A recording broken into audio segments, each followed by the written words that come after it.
வணக்கம் நண்பா. சுய இன்பம் செய்யாமல் இருக்கிறது ரொம்ப நல்லது. அதில் பல நாள் இருந்தீங்கன்னா பல ஆச்சரியங்களையும் பல பெனிஃபிட்டை நீங்கள் அனுபவிக்க போகிறீங்க. அது உங்களுக்கு நிச்சயமாக தெரிஞ்சிருக்க வேண்டிய ஒன்று தான். இந்த வீடியோவை கொஞ்சம் கூட ஓட்டாமல் கடைசி வரைக்கும் தொடர்ந்து பாருங்கள். நான் ஒரு முக்கியமான விஷயம் சொல்ல போகிறேன். ஸோ அதனால் ஸ்கிப் பண்ணாமல் கடைசி வரைக்கும் தொடர்ந்து பாருங்கள். நோஃபேபில் இருக்கிறது சூப்பர், எல்லாமே உங்களுக்கு தெரியும். அதை பயன்படுத்தணும், அந்த சக்தியை பயன்படுத்தணும். அது ஒரு விஷயம். ரெண்டாவது மெயினாக தூக்கம் வேணும். நீங்கள் 100 நாள் நோஃபேபில் இருந்துக்கிட்டு தூக்கம் ஒழுங்காகவே இல்லாமல், லைக் உங்களோட ஸ்லீப் சைக்கிள் பார்த்திங்கன்னா மாறிக்கிட்டு ஒழுங்கான ஒரு ப்ராப்பரான ஸ்லீப் இல்லாத ஒரு சூழ்நிலை நீங்கள் இருந்தீங்க அப்படின்னா, நீங்கள் எவ்வளோ தான் நோஃபேப் சேலஞ்சில் எவ்வளோ தான் டேஸை கம்ப்ளீட் பண்ணாலும் உங்களால் அந்த ஒரு பெனிஃபிட்டை அனுபவிக்க முடியாது.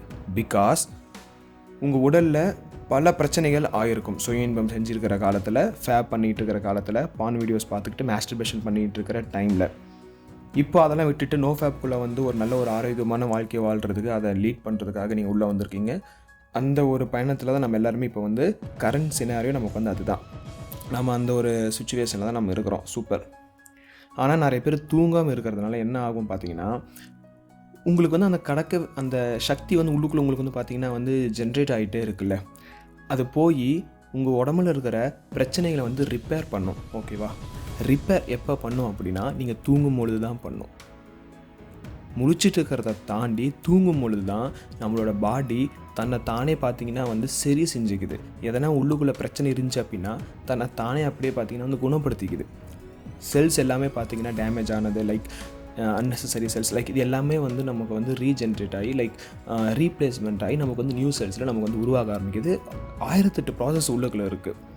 பட் மேஜராக நம்ம எதை பார்க்கணும் அப்படின்னா, நம்ம அந்த அடிக்ஷன்லேருந்து வெளியே கொஞ்சம் கொஞ்சமாக வர ஆரம்பிப்போம். தூக்கம் கெட்டுருச்சு, தூக்கம் ஒழுங்காக இல்லை அப்படின்னா அந்த பாடி எதையுமே எடுத்துக்காது. லைக் என்னென்னா, நம்ம எவ்வளோ தான் எனர்ஜி நம்மளோட உடலில் சேர்த்து தேக்கி வச்சுருந்தாலும் அதை பயன்படுத்தணும். அது ஒரு விஷயம். ரெண்டாவது, அந்த பயன்படுத்துறதை தாண்டி அது ரிப்பேர் பண்ணுறதுக்கு நிறைய எனர்ஜி நமக்கு லைக் எடுத்துக்கும், நம்மளோட வித்து சக்தி எல்லாமே. லைக் அதை நீங்கள் ஒழுங்காக ப்ராப்பராக தூங்காமல் கொள்ளாமல் இருந்தீங்க அப்படின்னா நிச்சயமாக உங்களுக்கு எந்த ஒரு பெனிஃபிட்டுமே கிடைக்காது. இதனால தான் பல பேர் பெனிஃபிட்டே கிடைக்கலன்னு சொல்லிட்டு புலம்பிட்டு இருப்பீங்க. நீங்கள் எல்லாருமே திரும்பி பாருங்கள், கடைசி எப்போ ஒழுங்காக தூங்குனீங்க அப்படின்ட்டு. பல பேர் நோ தான் சொல்லுவீங்க. ஏன்னா இந்த சுச்சுவேஷன் எல்லாத்துக்கும் இப்போ அப்படி தான் அமைஞ்சிருக்கு. பட் எல்லாமே நாம் பார்த்து பண்ணுறதா, நாமளாக உருவாக்கிக்கிட்டதான். நல்லது கெட்டது துன்பம் இன்பம் எல்லாத்துக்கும் காரணம் நாம் மட்டும்தான். நம்ம ஆசைப்படுறோம், ஒரு விஷயம் நடக்குதுன்னு சொல்லிட்டு ஆசைப்படுறோம், அது நடக்காமல் போயிடுச்சு, நமக்கு வருத்தம் வருது. ஆசைப்படாமையே இருந்தால் சூப்பர். லைக் இது மாதிரி தான் எல்லா விஷயத்துக்கும் நாம் மட்டும்தான் காரணம். அதனால் ஒன்று நடந்துருச்சு, ஒன்று முடிஞ்சிருச்சு, லைக் அதெல்லாம் நீங்கள் விட்டுருங்க. சிம்பிளாக இப்போ என்ன பண்ணலாம் அப்படின்னா, உடம்புல தேக்கி வச்சுருக்கிற சக்தியை பயன்படுத்துங்க.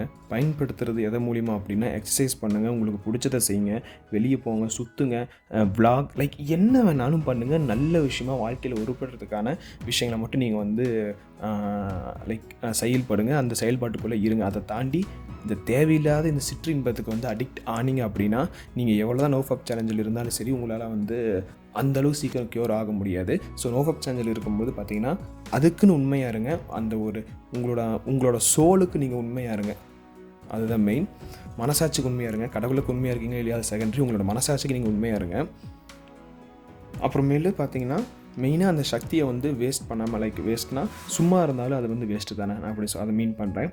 அதை பயன்படுத்துறதுக்கான வேலைகளை ஈடுபட ஆரம்பிங்க. ரெண்டாவது, தயவு செஞ்சு நல்லா தூங்குங்க. தூங்குனா மட்டும்தான் கிடைக்கிற சக்தி எல்லாமே பார்த்திங்கன்னா ப்ராப்பரான திசையில் போகும், ப்ராப்பரான திசையை நோக்கி செல்ல ஆரம்பிக்கும். இது ரெண்டு நீங்கள் பண்ணிட்டா போதும். நோஃபப் சேலஞ்சில் சத்தியமாக உங்களுக்கு நிறைய பயன்கள் கிடைக்கும், நிறைய பிரச்சனைகள் சால்வ் ஆகும். இதன் மூலிமா நிறைய பிரச்சனைகள் உங்களுக்கு சால்வ் ஆகும். அதுதான் என்னால் ஷியோராக சொல்ல முடியும். ஸோ மறக்காமல் எல்லாருமே கீழே கமெண்ட் பாக்ஸில் கமெண்ட் பண்ணுங்கள். எல்லோரும் எவ்வளோ நாளில் இருக்கீங்க அப்படின்னு நான் பார்த்து தெரிஞ்சுக்கிறேன். நிறைய பேர் கமெண்ட் பண்ணிட்டு வந்துட்டுருக்கீங்க. தயவு செஞ்சு ஒன்று புரிஞ்சுக்கோங்க, நான் யாருமே வாசிக்கலைன்னு நினைக்காதீங்க. நான் வாசிச்சுக்கிட்டு தான் இருக்கேன், படிச்சுக்கிட்டு தான் இருக்கேன். என்ன ஒன்று, ரிப்ளை மட்டும் பண்ண முடியல, அது ஒன்று தான். பட் நான் ரெகுலராக எல்லாமே வாட்ச் பண்ணிக்கிட்டு படிச்சுக்கிட்டு வந்துக்கிட்டு தான் இருக்கேன், வாசிச்சுக்கிட்டு தான் இருக்கிறேன். ஸோ நீங்கள் தைரியமாக கமெண்ட் பண்ணுங்கள், நான் பார்க்குறேன். உங்களுக்கு என்ன குறை இருந்தாலும் நமக்கு ஜஸ்ட் ஃபார் இம்ப்ரூவ்மெண்ட்னு சொல்லிட்டு ஒரு இன்ஸ்டாகிராம் பேஜ் இருக்குது. கீழே அந்த டிஸ்கிரிப்ஷனில் நான் லிங்க் கூட ப்ரொவைட் பண்ணுறேன். நிறைய பேர் ஃபாலோ பண்ணிகிட்ருப்பீங்க. ஃபாலோ பண்ணாதவங்க ஃபாலோ பண்ணிக்கிட்டு உங்களுக்கு எதனா கன்சர்ன்ஸ், உங்களுக்கு எதனா கொரிஸ் இருந்துச்சுன்னா, லைக் உங்களுக்கு எதனா ஒரு கேள்விகள், சந்தேகங்கள், ஒரு பிரச்சனை இருந்துச்சு அப்படின்னா நீங்கள் எனக்கு அங்கே வந்து மெசேஜ் பண்ணுங்கள். நான் மோஸ்ட்லி வீக்லி ஒரு 2 to 3 நான் வந்து லாகின் பண்ணிட்டு தான் இருக்கிறேன் அந்த அக்கௌண்ட்டுக்கு. ஸோ நான் அந்த பேஜுக்கு வரும்போதில் நான் உங்களை வந்து கான்டாக்ட் பண்ணுறேன். நான் பேசலாம். உங்களோட கொரிஸை நான் வந்து லைக் சால்வ் பண்ணி வைக்கிறேன். அதுக்கான ஒரு சொல்யூஷனை நான் வந்து கொடுக்குறேன். இப்போ நான் சொன்ன 2 மட்டும் ஃபாலோ பண்ணுங்கள். உடம்புல தேங்குற சக்தியை வந்து பயன்படுத்துங்க. வேலைக்கு போகிறதுல இருக்கட்டும், மொத்த உடற்பயிற்சி ஏதோ ஒரு விஷயத்தில் வந்து பயன்படுத்துங்க. அதை வந்து சும்மா விட்டுறாதீங்க. சும்மா விட்ட வேஸ்ட்டாக தான் போகும். செகண்டு, உங்களோட பாடி ரிப்பேர் ஆகிறதுக்கு பழைய நிலைக்கு நீங்கள் வந்து லைக் எப்படின்னா ஆரம்பத்தில் வந்து ரொம்ப கட்டுக்கோப்பாக இருந்திருப்பீங்க. அப்புறம் இந்த அடிக்ஷனுக்கு வந்திருப்பீங்க. எல்லாத்தையும் லாஸ் பண்ணியிருப்பீங்க. திரும்ப நீங்கள் அந்த கட்டுக்கோப்பான வாழ்க்கைக்கு போகிறதுக்கு உங்கள் பாடி, உங்களோட உடல் வந்து தூக்கம் தான் கேட்குது. சரியா? அந்த தூக்கத்தை கொடுத்தீங்கன்னா போதும், ஆட்டோமேட்டிக்காக அதை ரிப்பேர் பண்ண ஆரம்பித்து எல்லாமே பார்த்திங்கன்னா புதுப்பிக்க ஆரம்பித்து ரொம்ப ஆரோக்கியமான வாழ்க்கையை வந்து நீங்கள் வாழ ஆரம்பிப்பீங்க. இது வந்து கேட்க தூக்கத்தினால உனக்கு என்ன மாறி இருப்போது அப்படின்னா, தூக்கத்தில் தான் நமக்கு வந்து எல்லாமே மாறுது, எல்லாமே சரியாகுது, நம்ம வந்து புத்துணர்ச்சியாக இருக்கிறோம். இதை நான் அடித்து சொல்லுவேன். ஏன்னா சிம்பிளாக ஒரு எக்ஸாம்பிள் சொல்கிறேன், உங்களுக்கு வந்து ஈஸியாக புரியும். கடைசியாக அந்த வீடியோ முடிக்கிறதுக்கு முன்னாடி சின்ன ஒரு எக்ஸாம்பிள். இப்போ உங்களுக்கு வந்து இன்றைக்கி ஒரு மதியம் உங்களுக்கு கையில் வந்து ஒரு அடிபட்டிருக்கு. சரியா? ஒரு சின்ன காயம் இருக்குது, அடிபட்டிருக்கு, மருந்தெல்லாம் போடுறீங்க, அதெல்லாம் ஓகே. அடிபட்டு ஈவினிங் வரைக்கும் பார்க்குறீங்க, கொஞ்சம் கூட உங்களுக்கு வந்து சரி ஆகியிருக்காது. அந்த புண்ணு அதே மாதிரி தான் இருக்கும், அதே பச்சை புண்ணு அதே மாதிரி தான் இருக்கும். ஆனால் நைட்டு ஒரு 7-8 மணிக்கு இல்லை ஒரு 9-10 மணிக்கு தூங்கி, ஓகேவா, படுத்து தூங்கிட்டு காலையில் ஒரு 6-7 மணிக்கு எழுந்து ஒரு 7-8 மணி நேரம் தூங்கி, நல்லா தூங்கி காலையில் ஒரு 7-8 மணிக்கு எழுந்து பாருங்களே, ஒரு 15 to 20% க்யூர் ஆக ஸ்டார்ட் ஆகிருக்கும். எதனால் அப்படின்னா, பகலை காட்டிலும் இரவில் தூங்குகிற நேரத்தில், மெயினாக தூங்குகிற நேரத்தில் உங்களோட உடல் ஆட்டோமேட்டிக்காக ரிப்பேர் பண்ண ஆரம்பிக்கும். ஹீலிங் ப்ராசஸை ஸ்டார்ட் பண்ணும். எதனா உடம்புக்கு பிரச்சனை ஆயிடுச்சு, எதனா பிரச்சனை இருந்துகிட்ருக்கு அப்படின்னா உங்களுக்கு வந்து அந்த ஹீலிங் ப்ராசஸ் ஸ்டார்ட் ஆகி ஆட்டோமேட்டிக்காக உங்களை வந்து க்யூர் பண்ணுறதுக்கான அந்த வேலைகளை வந்து செய்ய ஆரம்பிக்கும் உங்களோட உடம்பே.